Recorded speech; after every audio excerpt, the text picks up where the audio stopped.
are you doing? You are welcome back to yet another tutorial video. If you're new here, you are most welcome. My name is Chinyere Chichi for short, and if you are a returning subscriber, thanks for always coming back.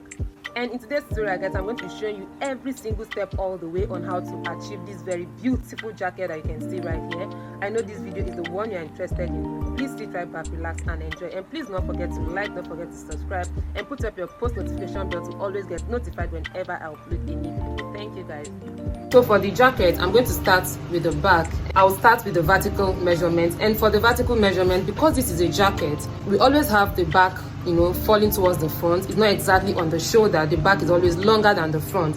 And for that, there's going to be an addition of whatever I take from the front. I'm going to be adding that to the back so that there's going to be a balance up at the end of the day. So in summary, what I'm saying is this. For the breast point, the underbust, and the half waist length, at the front you subtract ½ inch, and at the back you add 1.5 inches.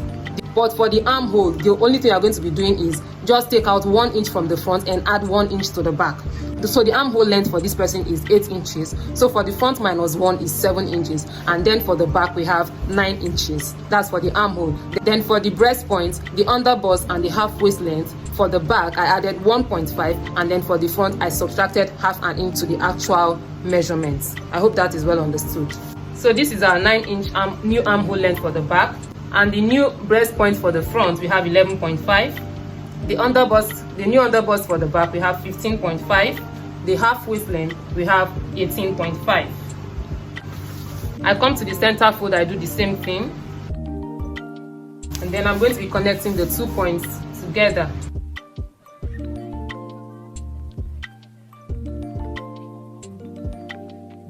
So normally for a jacket, we always have it joined at the center fold. So we are going to be adding whatever we are doing. We are going to be adding a stitching allowance for the center fold to the back. So just take note of that. So I start with the shoulder. So the shoulder is 16 divided by 2, which is 8 inches plus 1 inch, and then another ½ inch for the stitching of the center fold of the back. So we have a total of 1.5 added to the shoulder.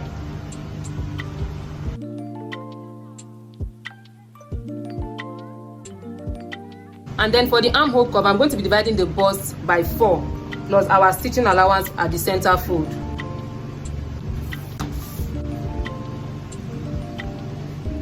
So here we have the armhole curve for the back. And then for the total length of the jacket, we have it to be 27 inches because this is actually a long jacket. So 27 inches plus 1 inch fold edge allowance, and then the extra 1.5 that will be adding so that it can fall over to the front. So next I'm going to be marking out the dart line, which is the breast point divided by 2 plus 1 inch for the back. I'm using 1 inch, not half, because I'm going to be using ½ inch to stitch the center fold together. So I'm putting that into consideration. So the breast point is 7 inches divided by 2, which is 3.5 plus 1 inch, which is 4.5.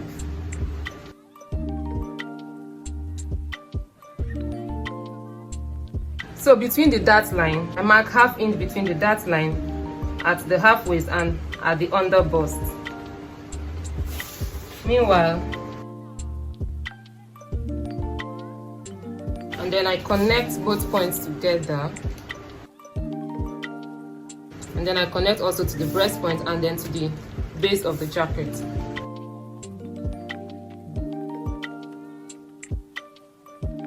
And next, I'm going to be imputing all the horizontal measurements, which are the body circumference measurement divided by 4 plus the seam allowance. The bust measurement is 36 inches divided by 4, which is 9, plus 2 inches seam allowance, which is 11 inches. And then at the underbust, we have 30 inches for the underbust round, divided by 4, we have 7.5, plus 1 inch dart allowance, 8.5, plus 2 inches seam allowance, we have 10.5. And then at the half waist length, we have the waist of 31 inches divided by 4, we have 7.75, plus 1 inch dart allowance, we have 8.85, plus 2 inches seam allowance, we have 10.75. And then at the base of the jacket, we have the hip measurement divided by 4 plus 2 inches seam allowance, which is 10.5, plus 2 inches, which you have 12.5. But at the base of this jacket, we're not going to be leaving these measurements here. I'm going to be coming up by 1.5 inches so that we can have a curve at the side of the jacket and not a pointed sharp edge. So I come up by half, 1.5 of an inch, and then I connect this point to somewhere here, and that is going to be 2 inches from the dart line. So that is where these 2 points are going to be connecting to each other.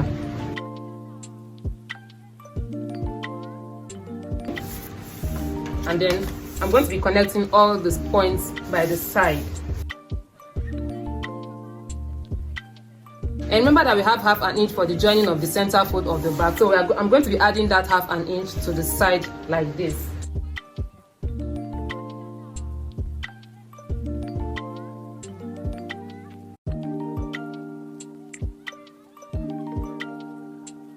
So this is the half inch for the joining of the center fold of the back. To eliminate any excess bulge that we'll be having at the back, I'm going to be coming in by half an inch or 3/4 of an inch at the underbust and at the half waist area.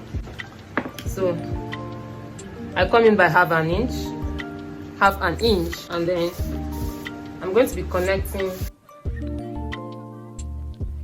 So I connect it this way, and then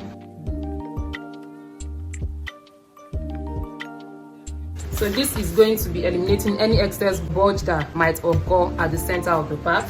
And now it's time to mark out the neckline. So for the neckline, I'm going to be using a width of 2.5 and the depth of 2 inches.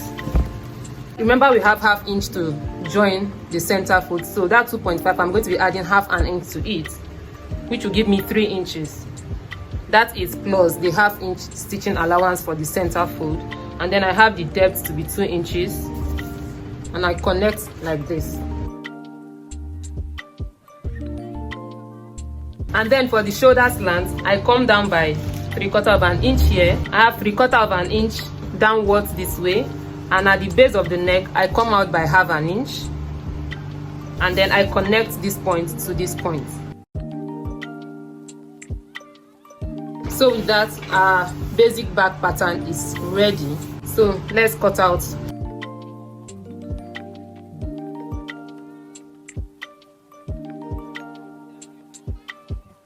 So this is what we have for the back.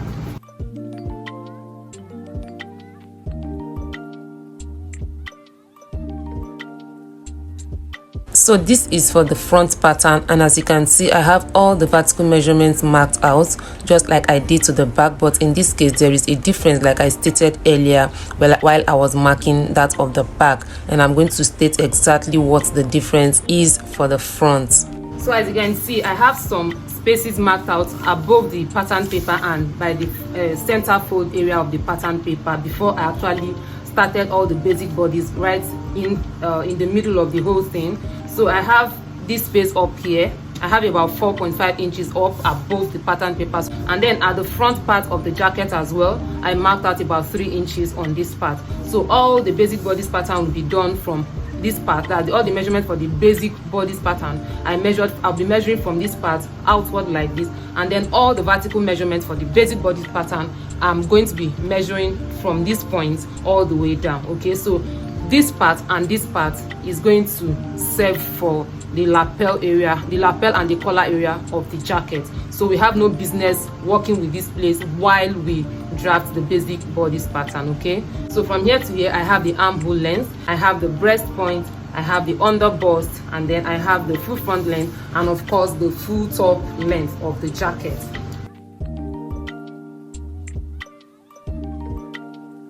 And while I make this all the same allowances, I'm going to be including it in the pattern drafting. So by the time I transfer to cutting the fabric in itself, I am not going to be adding any seam allowance to it. So whatever you see me doing here, know that I have added the seam allowance. And if you do not want to add your seam allowances to the pattern drafting, then just take note of that, okay? At this point, I want to re-emphasize on the fact that the back length is always longer than the front length for your jacket. And like I stated earlier on, all the vertical measurements for the front, I removed half an inch. I subtracted half an inch from the vertical measurement of the front, and then I added 1.5 inches this to the vertical measurements of the back. So for all the vertical measurements of the front, which includes the breast point, the under bust, the half waist length and all that, I subtracted half an inch from the actual vertical measurement. And then for the armhole, like I stated earlier, while I was marking the back, I said that I removed 1 inch from the armhole length. Okay, so please take note of that while we proceed. I don't want to start all over again so that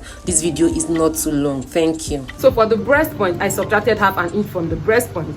So this breast point is 10 inches. So what I have here is 9.5. For the under bust, I do the same. The under bust is 14 inches. Here I have 13.5. The half waist length is 17 inches. Here I have 17.5. Okay, sorry, 16.5 inches. So just like that. And for the total length of the jacket, I added 1 inch for your fold edge allowance. So that is basically it for vertical measurement as it concerns a jacket.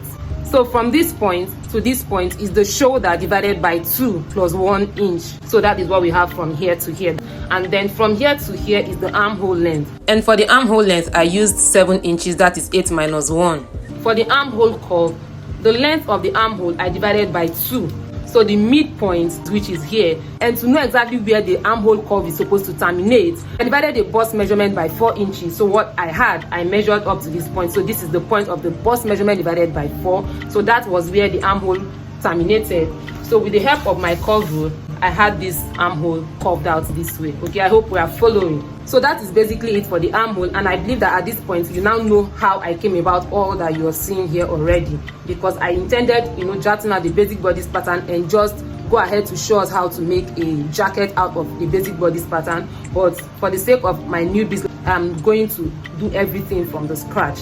So now let's proceed from here. So next, I'm going to be marking out our dart line, and I'm going to be getting that by dividing the breast measurement by 2 plus half an inch. Okay, so the breast point here is 7 inches divided by 2, which is 3.5, plus half an inch, which is 4. So I'm going to be marking 4 inches all the way from this our center fold. Okay, for now this is our center fold as it stands. So I mark 4 inches all the way.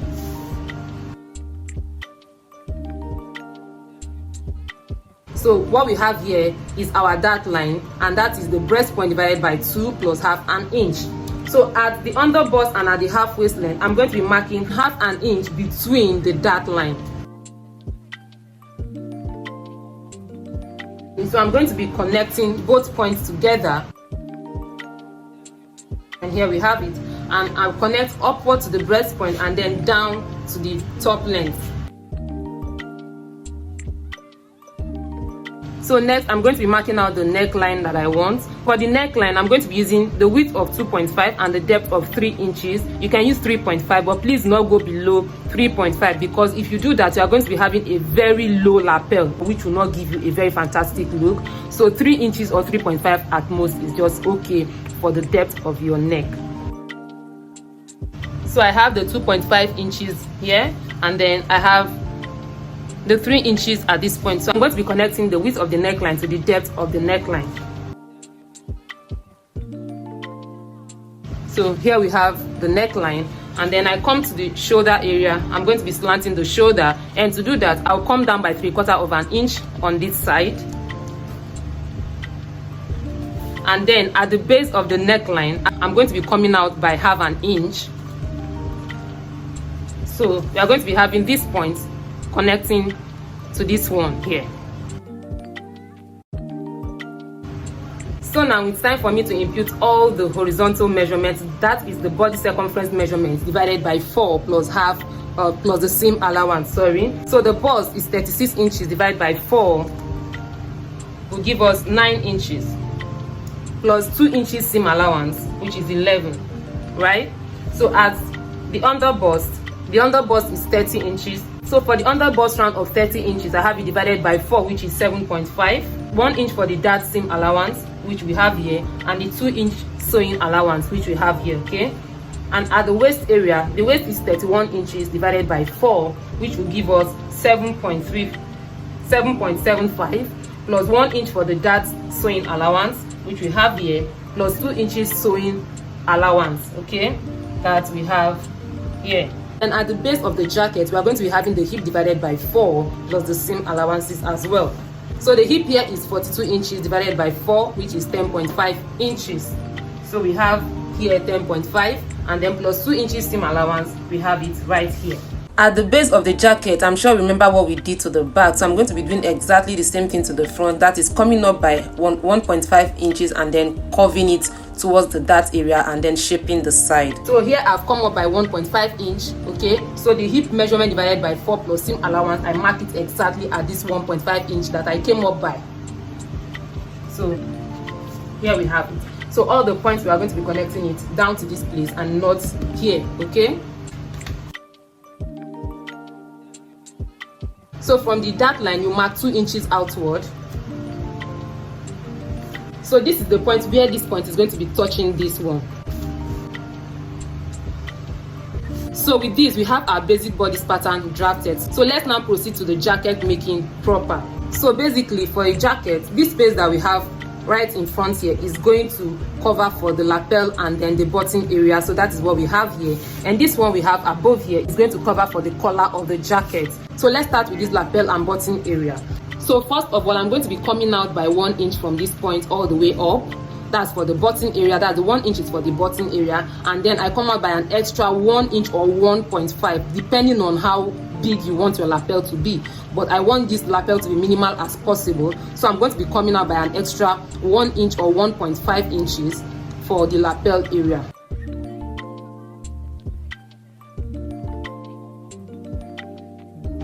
So this 1 inch we have here is for the button area of the jacket. So let's extend by 1.5 inches for the lapel area.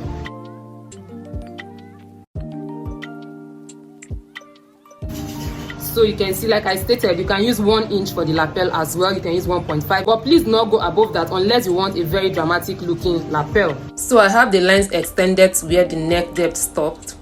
So at this neckline area, I'm going to be extending the neckline outward to this lapel area. Remember, this is the button allowance and then this is the lapel allowance. So I'm going to be extending this neck width to this lapel allowance, but I'm going to be coming down by half an inch. Remember, we have from here to here as 3.3 inches. So at this point, I'm going to be coming down by half an inch more, so making from here to here to be 3.5 inches. Please note that you can also use 3 inches at this point, but I want to use 3.5 because of the way I want the lapel to look. But coming down with anything more than 3.5 inches, you're going to be having a very low lapel at the end of the day, and I'm not sure you want that for yourself. So just stick within this 3 to 3.5 inches, for the extension of the lapel at this point. So I mark from here to here to be 3.5 inches. And so I extend the neckline to this point. And then for this part of the neckline, I'm going to be extending it upward this way. But note that the extension is not going to be straight, it's going to be slanted. You can see this is the straight extension. Let me use a red marker so that you understand better. So, can you see? This is straight, but that is not what I want. I want it slanted. So, I'm going to be doing this. Can you see the difference? So, I extend it up like so. And for this extension, the width of the neckline we have for the back is going to determine what we are going to be using for this place, because this is going to cover for the neck circumference of the back jacket. So knowing what I have for the neckline of the back already, I'm going to be extending this point by 3.5 inches. So this extension is going to be by 3.5 inches from here to somewhere here, because that is what the width of the neckline of the back gave us. So we have here to be 3.5 inch. So I'm going to be extending another slant line like this. Like I said, it's not going to be straight as well, it's going to be slanted upward. So from here to here is going to be the width of the collar, which is going to be about 3 to 3.5 inches, but I'm going to be using 3.5 inches. So from this neckline extension, I'm going to be coming up by ½ inch. So here is the ½ inch. So from this point, I'm going to be connecting this point to this point. So this is going to be like the notch area of the collar, but if you want it wider than that, you can use like 3/4 inch. So that is it, and then I connect this point to this point. Now that we have this, our collar for the jacket is almost ready, so we have just one step more for the collar area to be ready. You can see this neckline that I initially marked out. You can see how deep this side is looking. We are not going to be leaving this way, so we are going to be using our curve rule. Okay, we are going to be using the base of the curve rule to adjust that.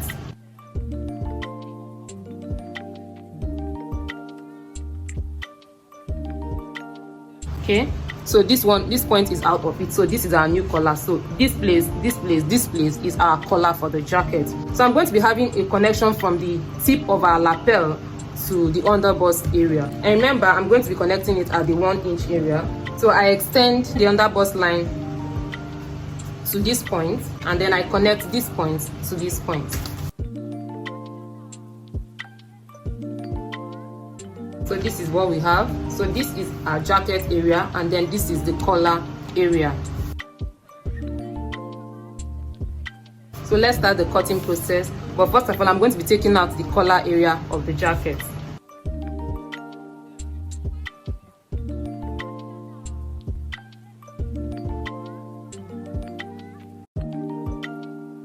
And then I take out this point.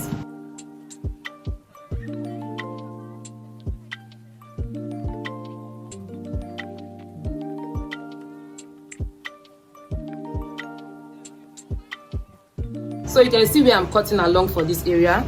So I cut up to this point, and then I go this way. So this is what we have. Let's try fixing this together and see what we have. So you see that. So this is it. And for the collar, this place is going to be unfold. So here we have our jacket with the collar and lapel well drafted. So this is me trying to place it the way it's supposed to be on the fabric. So this is what you should be expecting. So thank you guys for watching. See you in my next video, which is the stitching of the jacket itself. Thank you for watching. Bye.